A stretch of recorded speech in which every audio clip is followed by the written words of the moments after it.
Good evening, students. How are you? I hope you enjoyed the previous lecture. We studied about heat and temperature, and after that, we also studied about thermal heat capacity, specific heat capacity. हम लोगों ने उन सब चीज़ों के बारे में पढ़ा और आई होप कि उनके कंसेप्ट्स आप लोगों को क्लियर होगा। अब मूविंग एड, आज हमारा जो टॉपिक होगा वो होगा प्रिंसिपल ऑफ कैलोरीमेट्री पे। प्रिंसिपल ऑफ कैलोरीमेट्री को सीखेंगे हम लोग और उससे रिलेटेड कुछ क्वेश्चंस भी सॉल्व करेंगे सो दैट जो हमारा कंसेप्ट के प्रति जो हमारा क्लियरिटी है वो और अच्छा हो जाए। ठीक है, तो moving ahead, let us begin our topic, that is principle of calorimetry. Principle of calorimetry.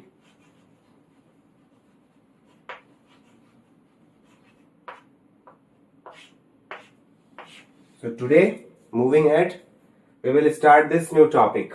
ये हमारे हीट चैप्टर या थर्मोडायनामिक्स जो भी कह लो आप, इस चैप्टर का बहुत ही इंपॉर्टेंट कंसेप्ट में से एक है। क्यों? क्योंकि ये जो सारा न्यूमेरिकल्स होगा इस चैप्टर का, ये पूरी तरीके से इस कंसेप्ट पे बेस्ड होगा। तो हम लोगों को इसको बहुत ध्यान से पढ़ना है और अच्छे से समझना है कि ये कंसेप्ट कहता क्या है। कि बहुत सारे प्रिंसिपल्स फिजिक्स में होते हैं, उन सब प्रिंसिपल्स का अपना एक इम्पोर्टेंस होता है। तो हमारा हीट चैप्टर काफी इंटरेस्टिंग होने वाला है। जैसे जैसे आगे बढ़ेगा इसमें काफी डाइवर्स कलेक्शन ऑफ क्वेश्चंस आएंगे जो हमें सॉल्व करना है। तो अब अपकमिंग वीडियोस में हमारा क्वेश्चंस भी सॉल्व करने का सेशन स्टार्ट होगा। तो जितने भी टॉपिक्स पे बेस्ड लेक्चर्स होते हैं, उन सभी लेक्चर्स को पार्ट वाइज जो भी अपलोड किया गया है उन सभी को आप लोग सुनो। ठीक है, उसके बाद फिर हम लोग हर एक कंसेप्ट पे बेस्ड न्यूमेरिकल्स को भी सॉल्व कर पाएंगे तब। ठीक है, चलिए आगे बढ़ते हैं। तो प्रिंसिपल ऑफ कैलोरीमेट्री, तो फिजिक्स कहता है कि प्रिंसिपल ऑफ कैलोरीमेट्री जो है is based on the principle of law of conservation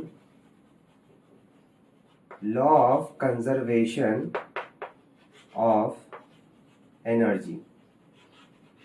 law of conservation of energy मतलब क्या? ये सभी छोटे क्लास से पढ़ते आ रहे हो कि law of conservation of energy होता क्या है कि energy can neither be created nor destroyed, it can only be transferred नहीं ट्रांसफॉर्म्ड। ठीक है, मतलब एनर्जी को ना तो हम बना सकते हैं ना बिगाड़ सकते हैं।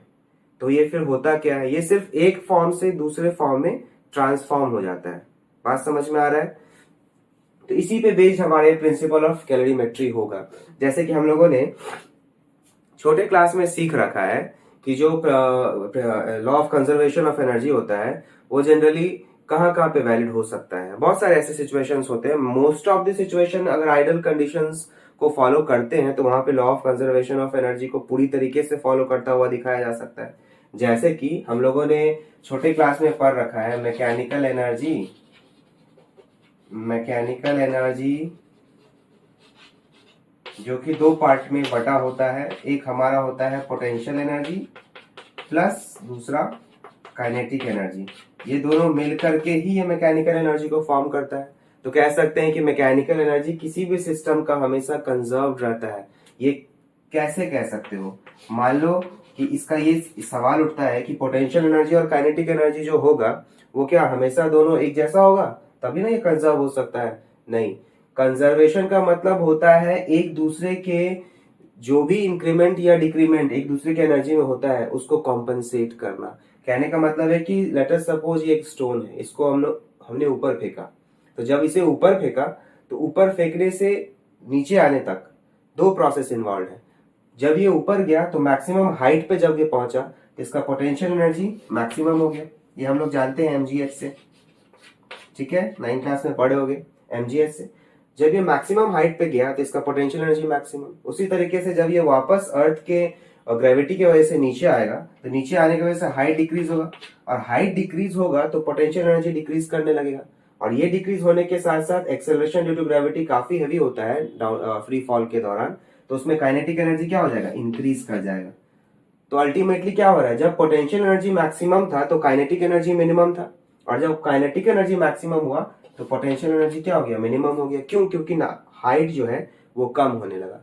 तो इस तरह हम कह सकते हैं कि मान लो जब ये टॉप पे था तो इसका जो एनर्जी था वो 10 जूल था और टॉप पे क्योंकि वेलोसिटी टॉप पॉइंट पे जा करके कोई भी ऑब्जेक्ट टॉप पॉइंट पे पहुंचता है तो उस जगह पे उसका जो फाइनल वेलोसिटी होता है उस सर्टेन इंस्टेंट ऑफ टाइम के लिए जीरो हो जाता है। तो ये जीरो हो गया तो मतलब क्या हो गया, काइनेटिक एनर्जी वहां तो खत्म। तो 10 जूल मानते हैं वहां पे पोटेंशियल एनर्जी था और जीरो यहाँ था, तो टोटल सिस्टम का जो मैकेनिकल एनर्जी था वो कितना निकल के आया, 10 जूल। अब सवाल उठता है कि जब वो ऊपर से नीचे आया तो जैसे जैसे नीचे आ रहा है तो इसका एच क्या हो रहा है, डिक्रीज कर रहा है, यानी कि पोटेंशियल एनर्जी अब धीरे धीरे घट रहा है। और एच घटने के साथ साथ जैसे जैसे पोटेंशियल एनर्जी घटेगा उसके ठीक प्रोपोर्शनल काइनेटिक एनर्जी इंक्रीज करने लगता है। तो मान लो कि अब ये जब पूरी तरीके से नीचे गिरा तो गिरने से थोड़ा ऊपर अगर आए तो ये हमारे पास जीरो हो गया, और ये जो हो गया मैक्सिमम वेलोसिटी के साथ जमीन पे गिरता है, तो अब ये क्या हो गया, इंटरचेंज हो गया। तो ये भी अल्टीमेटली हमारे पास क्या दिया है ना, टोटल एनर्जी 10 जूल।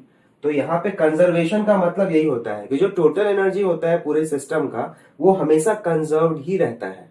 बात समझ में आ रहा है, ये जो टोटल एनर्जी है सिस्टम का ये हमेशा कंजर्व्ड रहेगा, सिर्फ ट्रांसफॉर्मेशन ऑफ एनर्जी होगा। एक समय में पोटेंशियल एनर्जी मैक्सिमम है तो काइनेटिक एनर्जी मिनिमम है, और एक समय में अगर पोटेंशियल एनर्जी मिनिमम है तो काइनेटिक एनर्जी क्या है, मैक्सिमम है। अल्टीमेटली जब दोनों को सम करोगे तो जो टोटल मैकेनिकल एनर्जी सिस्टम का होगा वो कंजर्व्ड होगा। तो बेसिकली इसी कंजर्वेशन प्रिंसिपल पे हमारा प्रिंसिपल ऑफ कैलोरीमेट्री क्या होता है, वर्क करता है। तो इस बात को अगर समझ लिए तो प्रिंसिपल ऑफ कैलोरीमेट्री समझना ज्यादा डिफिकल्ट डील नहीं होगा। तो हम लोग इसको अब अच्छे से फटाक से ग्रास्प कर सकते हैं। तो प्रिंसिपल ऑफ कैलोरीमेट्री क्या कहता है, ये हम लोग देखे हुए हैं कि heat always flows from body at higher temperature to the body at lower temperature. ये हमारे प्रीवियस लेक्चर्स में हम लोगों ने देख रखा है कि heat always flows from body at higher temperature to the lower temperature. तो चलो सपोज करते हैं there are two bodies, body X and body Y. ठीक है, x का मास कितना है, लेट इट बी m1, और x का y का मास कितना है, लेट इट बी m2। ठीक है, अब हर बॉडी का अपना हीट एब्जॉर्ब करने का एबिलिटी होता है ना, जिसे हम लोग प्रीवियस लेक्चर में स्पेसिफिक हीट कैपेसिटी के नाम से हम लोगों ने सीखा था। तो स्पेसिफिक हीट कैपेसिटी मान लेते हैं इस बॉडी का C1 है, तो इस बॉडी का कितना हो जाएगा, C2। इनिशियली ये बॉडी जो है कुछ सर्टेन टेम्परेचर पे रहा होगा, तो लेट इट बी T1। ठीक है, और इसका अपना कुछ टेम्परेचर रहा होगा, लेट इट बी T2। तो हमारे पास तीन बेसिक क्वांटिटीज जो है वो आ चुका है जो कि स्पेसिफिक हीट कैपेसिटी को डिफाइन करता है। अब किया यह गया कि दोनों बॉडी को क्या किया गया, आपस में एनर्जी इंटरचेंज कराने के लिए कांटेक्ट में लाया गया। ठीक है, या फिर दोनों मान लेते हैं कोई लिक्विड है, दोनों को मिक्स कराया गया। तो जब मिक्स कराओगे तो क्या होगा, there will be transfer of energy, और कहां से कहां होगा, from a body at higher temperature to the body at lower temperature. यहाँ पे हम लोगों ने माना है कि जो T1 है वो T2 से ग्रेटर है, मतलब X body is at higher temperature with respect to the body Y। ठीक है, तो यहाँ पे T1 is greater than T2। तो जब इसे मिक्स करोगे तो एक इक्विलिब्रियम स्टेट पे पहुंचेगा। कौन सा इक्विलिब्रियम स्टेट होता है, तो हम लोग जानते हैं इक्विलिब्रियम निकालने के लिए दोनों ही टेम्परेचर का एवरेज निकाल दोगे वो हमारा इक्विलिब्रियम टेम्परेचर प्रोवाइड कर देता है। तो let that temperature be what, T। इस टेम्परेचर पे पहुंचने के बाद ये जो एनर्जी का ट्रांसफर है वो क्या हो गया, एनर्जी का जो ट्रांसफर है वो क्या हो गया, रुक गया। मतलब this is the temperature which gives you the equilibrium value. ये इक्विलिब्रियम वैल्यू को हमें प्रोवाइड कर रहा है। तो इस टेम्परेचर पे आने के बाद अब क्या, हीट एक्सचेंज बंद हो गया। तो ये टेम्परेचर फाइनल टेम्परेचर हो गया पूरे सिस्टम का। मतलब ये बॉडी और ये बॉडी दोनों मिलकर के एक सिस्टम बनाया। ठीक है ना, इसका टेम्परेचर, ये इसने जितना हीट को लॉस किया उतना ही हीट ये क्या हुआ, उसने गेन किया। तो प्रिंसिपल ऑफ कैलोरीमेट्री कहता क्या है, तो यहाँ पे हम यहाँ से डेफिनेशन भी अब यहाँ एक्सट्रैक्ट कर सकते हैं। Principal of calorimetry says that heat lost by the body at higher temperature is equals to heat gained by the body at lower temperature। ये तो बात समझ में आ गया। कि प्रिंसिपल ऑफ कैलोरीमेट्री क्या कहता है कि heat lost by the body at higher temperature, heat lost by the body at higher temperature is equal to heat gained by the body at lower temperature. इसने जितना हीट लॉस किया उतना ही heat इस बॉडी ने gain कर लिया। If there is no dissipation of energy in the surrounding, मतलब इसने जो हीट लूज किया, मान लो एक अमाउंट ऑफ हीट लूज किया तो इतना ही हीट इसने गेन कर लिया। ये तो आइडल कंडीशन है ना, एक्चुअल कंडीशन में तो ये परफेक्टली होना पॉसिबल नहीं, क्योंकि फिजिक्स हम आइडल कंडीशन में पढ़ते हैं जहां पे हर एक्सटर्नल फैक्टर्स को हम लोग को नेग्लेक्ट करना पड़ता है, तभी जाकर के एक परफेक्ट वैल्यू हमारे पास निकल के आता है और परफेक्ट एक्सप्लेनेशन भी सामने आता है। तो यहाँ पे हम लोगों ने ये जो कंसिडरेशन लिया है वो सारे आइडल कंडीशंस में है। एक्चुअल कंडीशंस में तो कुछ ना कुछ अमाउंट ऑफ हीट यहाँ से यहाँ ट्रांसफर होने के दौरान स्किप कर जाएगा एटमॉस्फेयर में, तब वहां पे लॉ ऑफ कंजर्वेशन वायलेट हो जाएगा। तो यहाँ पे आइडल कंडीशन माना गया है कि ये जो हीट यहाँ से यहाँ लॉस हुआ है ये सारा क्या हो रहा है, इस बॉडी के द्वारा गेन हो गया, यानी कि there is no dissipation of energy into the surrounding. तो यानी कि सिस्टम का एनर्जी क्या हो रहा है, जितना इसने लॉस किया उतना इसने गेन कर लिया। तो ये हमारा प्रिंसिपल ऑफ कैलोरीमेट्री निकल के आ गया। बात समझ में आ रहा है? तो क्या डेफिनेशन है, heat lost by the body at higher temperature is equal to heat gained by the body at lower temperature. Higher temperature में जितना लॉस किया उतना उसने गेन कर लिया। तो अल्टीमेटली क्या हो गया, सिस्टम का जो एनर्जी है वो तो कंजर्व रह गया ना। समझ में आ रहा है ना कि मान लो कि ये कितना पे था पहले 50 डिग्री सेल्सियस पे, जो हम लोग प्रीवियस लेक्चर में डिस्कस किया था, ये 50 सी पे है और ये मान लो हम लोगों ने कंसिडर कर लिया 30 डिग्री सी पे है, ठीक है ना। तो अब जब एनर्जी का ट्रांसफर होगा तो कितना पे जाके ये इक्विलिब्रियम में पहुंच जाएगा, 50 प्लस 30 करोगे बाई 2 करोगे तो 80/2 यानी कि 40 डिग्री सेल्सियस। 40 डिग्री सेल्सियस यहाँ पे जो टेम्परेचर आएगा यानी कि 40 डिग्री सेल्सियस वो इक्विलिब्रियम वाला पॉइंट है जहाँ पे हीट का ट्रांसफर रुक जाएगा, इक्विलिब्रियम पे पूरा सिस्टम आ गया। तो ये 10 डिग्री का इसमें क्या हुआ, फॉल हुआ, तो 10 डिग्री का इसमें राइज हो गया। तो यानी कि 40 डिग्री पे जैसे ही दोनों बॉडी आएगा ये हीट ट्रांसफर रुक जाएगा। तो यहाँ पे प्रिंसिपल ऑफ कैलोरीमेट्री सेटिस्फाई हो गया, मतलब ये 10 डिग्री बढ़ा तो ये 10 डिग्री घट गया। तो अल्टीमेटली कंजर्व हुआ ना, एनर्जी कंजर्वेशन या मतलब वैलिड हो रहा है कि नहीं हो रहा है, ये बात हम लोग आसानी से देख सकते हैं, ठीक है। अब इसके एक्सप्रेशंस को हम लोग देखते हैं कि इसका एक्सप्रेशन क्या आता है। थोड़ा मैथमेटिकल भी एक्सप्रेशंस को जानना जरूरी होता है सो दैट हम लोग न्यूमेरिकल्स में उसको सही से यूज कर सकें। अब देखो हमारा जो फाइनल टेम्परेचर था सिस्टम का वो T था। चलो तो अब हम लोग देखेंगे fall of temperature in body X, क्योंकि इसके कांटेक्ट में लाने के वजह से या मिक्स करने के वजह से X से टेम्परेचर फॉल होगा, क्योंकि ये हीट को लूज कर रहा है। तो ये कितना फॉल ऑफ टेम्परेचर होगा, तो फॉल ऑफ टेम्परेचर यानी कि Q का ही वैल्यू हम लोग बात कर रहे हैं कि कितना ये एनर्जी तुम्हारा लॉस करेगा। तो ये निकालने के लिए हम लोग के पास पता है m1 into C1 into del T specific capacity, मतलब इसने कितना, इसका कैपेसिटी कितना था हीट लूज करने का, ये हम लोग यहां से एक्सप्रेस कर सकते हैं। तो ये हमारा m1 C1 into del T आया, तो ये क्या हो जाएगा m1 इंटू C1 इंटू, अब यहाँ पे बड़ा इंटरेस्टिंग है, कई लोग इसमें कंफ्यूज करते हैं कि सर T माइनस T1 लिखे या T1 माइनस T लिखे, दोनों ही बड़ा इंटरेस्टिंग चीज है। यहाँ पे कंसेप्ट का बात है, ये बॉडी क्या है, हायर टेम्परेचर पे है, हायर से लोअर की तरफ बढ़ रहा है ना। तो हायर से जो फाइनल जो टेम्परेचर आया, मान लो 50-30 था तो 40 था ना, तो 40 से अभी भी ये बड़ा है ना, तो जो बड़ा वाला टेम्परेचर होगा उसको पहले यहाँ पे लिखोगे। तो ये इसका बड़ा टेम्परेचर क्या है T1, तो डिफरेंस इन टेम्परेचर कितना होगा, T1 कितना घटा T तक, तो T1 माइनस T।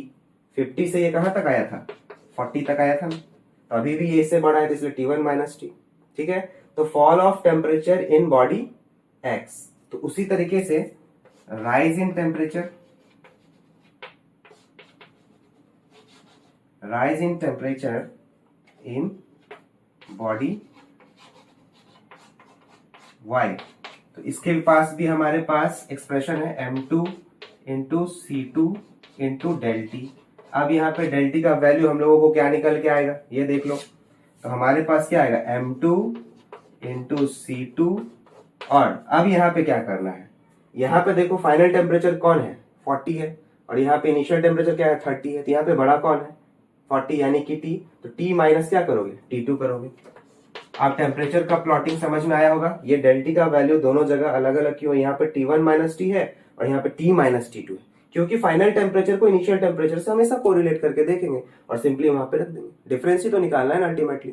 तो नेगेटिव भी आएगा तो हम नेगेटिव को कंसिडर नहीं करते, उसको डिस्कार्ड कर देना है, ठीक है। तो हमारे पास ये एक्सप्रेशन आया। तो बाय प्रिंसिपल ऑफ कैलोरीमेट्री हमें पता है कि जो भी टेम्परेचर का फॉल होगा वही टेम्परेचर राइज हो जाएगा दूसरे बॉडी में, अगर वो सराउंडिंग में किसी तरह का हीट वेस्ट या रेडिएट नहीं कर रहा है। रेडिएट कर देगा तो हीट वेस्ट हो जाएगा, तब तो फिर कंजर्वेशन वायलेट हो जाएगा, conservation of energy, conservation of heat वो भी वायलेट हो जाएगा। तो हम दोनों ये जानते हैं कि प्रिंसिपल ऑफ कैलोरीमेट्री के हिसाब से heat lost is equals to what, heat lost by the body is equals to heat gain by another body, ठीक है, एट लोअर टेम्परेचर। तो हमारे पास लॉस्ट हीट कितना आया, M1 C1 T1 minus T is equals to gain कितना है M2 C2 क्या है T माइनस T2। तो ये जो हमारा है फाइनल एक्सप्रेशन निकल के आ गया प्रिंसिपल ऑफ कैलोरीमेट्री का। तो प्रिंसिपल ऑफ कैलोरीमेट्री समझ में आया कि किस तरह हम लोग इससे कंपेयर करते हैं, है ना। इसको एक एग्जांपल से समझते हैं हम लोग, मतलब एक केस से समझते हैं। ये बात समझ में आ गया, क्लियर है। अब कोई डाउट किसी तरह का कि प्रिंसिपल ऑफ कैलोरीमेट्री कैसे law of energy conservation of energy पे ये वर्क करता है, ये बात सभी को समझ में आ रहा होगा, एकदम क्लियर है। आगे बढ़े, चलो।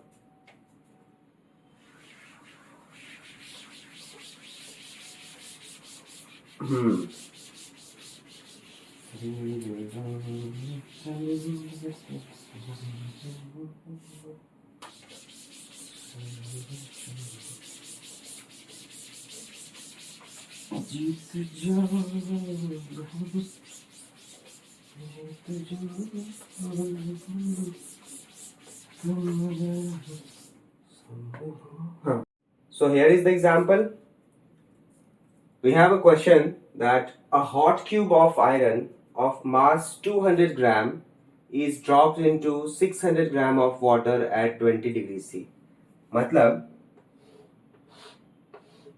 मानते हैं एक कंटेनर में वाटर रहा होगा जो कि 600 ग्राम है, ठीक है 600 ग्राम ऑफ वाटर है एट 20 डिग्री सी, ठीक है। अब इस 600 gram of water at 20 degree C में 200 ग्राम का एक हॉट क्यूब ड्रॉप किया गया, ठीक है।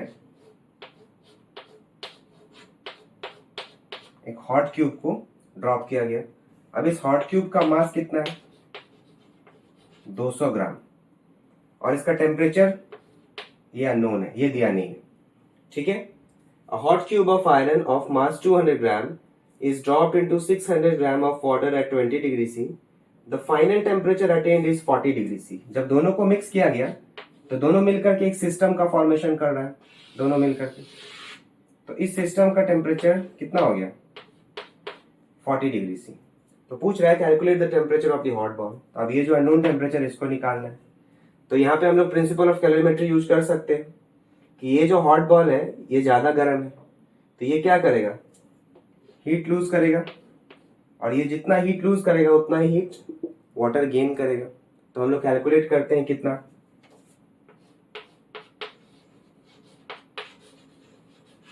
Heat lost by the iron ball. Iron ball ने कितना हीट लॉस किया, कैलकुलेट करो। What is its mass 200 gram into mass के बाद इसका स्पेसिफिक हीट कैपेसिटी आयरन का देख लो कितना है। Specific heat capacity of iron 0.483 joule per gram पर केल्विन। तो 0.483 को हम लोग ले सकते हैं यहाँ पे 0.483। अभी यूनिट में नहीं लिख रहा हूँ क्योंकि ये थोड़ा सा लेंदी हो जाएगा। और हमारे पास जो टेम्परेचर का डिफरेंस है तो यहाँ पे भी वही इंटरेस्टिंग बात है कि टेम्परेचर का डिफरेंस में T-40 करोगे या 40-T करोगे।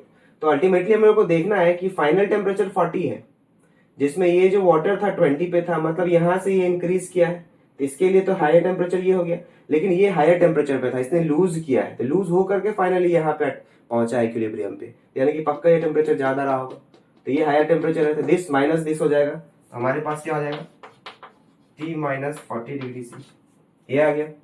Let us suppose this heat lost by the iron ball इतना आ गया। अब सेकेंड जो है वो है heat gained by the water. Water ने कितना हीट गेन किया इसको हम लोग देखेंगे। तो वाटर का मास 600 ग्राम, वाटर का स्पेसिफिक हीट कैपेसिटी हमारे पास 4.2 है, यहां से लिख सकते हो, इनटू टेम्परेचर डिफरेंस। तो देखो इनिशियल टेम्परेचर 20 था, बढ़ गया 40, तो कितना का डिफरेंस आया 40 minus 20, 40 degree C minus 20 degree C. ये हमारा दो इक्वेशन हो गए। अब इन दोनों को हम लोग सॉल्व करेंगे, तो जब सॉल्व करेंगे तो हमारे पास टी का वैल्यू आ जाएगा, तो वो भी हम लोग देखते हैं। चलो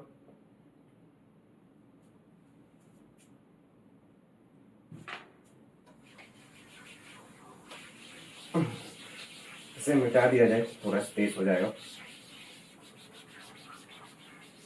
ठीक है। अब sorry heat lost by the ball, तो हमारे पास ये कितना है 200 into 0.483 into T minus 40 is equals to, according to principle of calorimetry, heat lost by the iron ball will be equal to heat gained by the water। तो दोनों को equate कर सकते हो। This equation is equals to 600 into 4.2 into 20, 40 minus 20 क्या हो जाएगा 20 आएगा ना। चलो इधर का तो सोल्यूशन क्लियर है। तो अब इन दोनों को मल्टीप्लाई किया जाए, भाई कैलकुलेटर का यूज तो हम लोग कर ही सकते हैं। तो हमारे पास 200 इंटू 0.483 निकालोगे तो कितना आएगा, चलो करके देखते हैं। 0.483 इंटू 200, ठीक है ना। 0.483 इंटू 200 हमारे पास क्या आया 96.6, ठीक है। 96.6 इंटू T माइनस 40, ये रिड्यूस हो गया। अब इन सभी को जल्दी से हम लोग सॉल्व कर लेंगे। तो ये हमारा हो जाएगा 600 इंटू 4.2 इंटू 20, है ना। तो हमारे पास क्या निकल के आया 50,400 जूल, ये इसका आया और इतना जूल इसका आया, ठीक है। तो अब इसको सॉल्व करोगे तो यहाँ पे कर लो 96.6 T माइनस 96.6 इंटू 40 कर लो। अभी मैं कैलकुलेटर यूज कर रहा हूँ क्योंकि टाइम बचाना है, बट आप लोग कोशिश करिए इसको खुद से ट्राई करने का। 96.6 इंटू 40 जब करोगे तो आएगा 3864, ठीक है। 3864 इज इक्वल्स टू 50,400। तो हमारे पास कितना निकल के आएगा 96.6 T इज इक्वल्स टू, जब इसे माइनस करोगे 50,400 माइनस 3864, तो हमारे पास क्या निकल गया 46,536, ये आया। तो टेम्परेचर हमारा कितना आएगा 46,536 नाउ डिवाइडेड बाय 96.6, तो हमारे पास कितना है 481.73 डिग्री सी। यानी कि जो आयरन बॉल था, आयरन क्यूब जो था, उसका जो टेम्परेचर निकल के आया वो कितना है 481.73 डिग्री सेल्सियस। ये काफी गर्म था, मतलब इस टेम्परेचर पे आकर के वो क्या हो गया हीट लूज करना बंद किया होगा। तो कितना इंटरेस्टिंग बात है ना कि 200 ग्राम्स और यहाँ 600 ग्राम्स दोनों मासेस अलग थे, तो दोनों को जब पानी में मिलाया गया तो फाइनल टेम्परेचर जो निकल के आया वो क्या था 40 डिग्री सेल्सियस। तो हमारे पास हॉट बॉल का क्या टेम्परेचर था वो प्रिंसिपल ऑफ कैलोरीमेट्री की मदद से हम लोगों ने सॉल्व कर लिया। तो आई होप कि ये बात समझ में आया होगा, ठीक है, क्लियर। चलो और एक क्वेश्चन किया जाए कि छोड़ दिया जाए, इतना समझ में आ गया होगा प्रिंसिपल ऑफ कैलोरीमेट्री, ठीक है। चलो तो चलो आगे बढ़ते हैं, एक क्वेश्चन और करते हैं। एक क्वेश्चन और करने के बाद फिर हम लोग अपने नेक्स्ट टॉपिक पे बढ़ेंगे, that is latent heat and change of phase change. ठीक है, तो एक क्वेश्चन और करते हैं, तो चलो उसे किया जाए।